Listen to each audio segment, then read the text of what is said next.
السلام علیکم ناظرین۔ جیسا کہ ہمارے سابقہ موضوعات میں آپ نے دیکھا کہ ہماری ویڈیوز جو تھی وہ زیادہ تر ایسے موضوع کی طرف آپ کی اصلاح کی جانب جو ہے توجہ مبذول کرانے کی خاطر بنائی گئی تھی۔ تو انشاءاللہ ہماری آئندہ آنے والی ویڈیوز میں بھی آپ محسوس کریں گے کہ جس میں ہر انسان کی اصلاحی زندگی کے حوالے سے جو ہے ایک کاوش بھی ہے، اور اس کے دیگر مقاصد چاہے جو بھی ہوں، چینلز کے حوالے سے ہوں یا ویڈیوز کے حوالے سے ہوں، لیکن آپ کو انشاءاللہ ایک اصلاحی اور تربیتی پروگرام کے حوالے سے اچھی چیزیں سننے کو اور دیکھنے کو ملیں گی۔ تو اس طرح آج ہمارا ایک ٹاپک ہے جو وہ ہے کہ انسان پر آنے والی مشکلات اور مصیبتیں کیا لاجک اور کیا فلسفہ رکھتی ہیں، وہ انسان پر کس وجہ سے نازل ہوتی ہیں، ایک انسان مشکلات کا شکار کیوں ہوتا ہے، ایک انسان کی زندگی میں مصیبتیں کیوں بڑھتی جاتی ہیں، اور کبھی کبھار آپ محسوس کرتے ہیں کہ وہ مصیبتیں ختم ہونے کا نام بھی نہیں لے رہی ہوتی۔ تو اس طرح ہم آج اپنے اس موضوع کو جو ہے بیان کرتے ہیں کہ انسان پر نازل ہونے والی مصیبتیں، ان کی وجوہات کیا ہیں، اور وہ کیوں نازل ہوتی ہیں، اور ان کے تدارک اور حل کے لیے ہمیں کیا کوشش کرنی چاہیے۔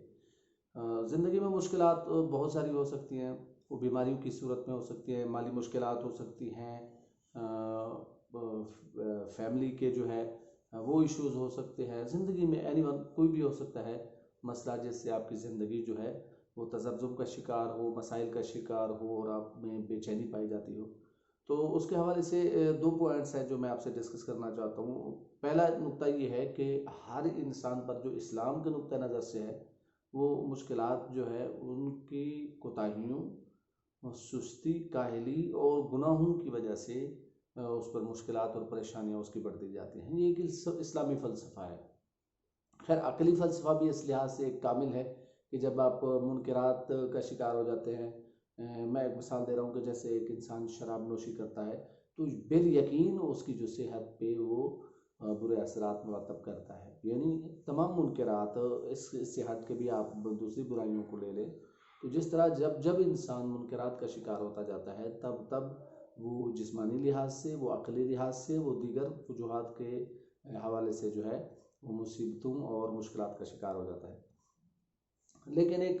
دوسرا جو نقطہ نظر ہے وہ یہ ہے کہ پھر انبیاء، اولیاء اور دیگر جو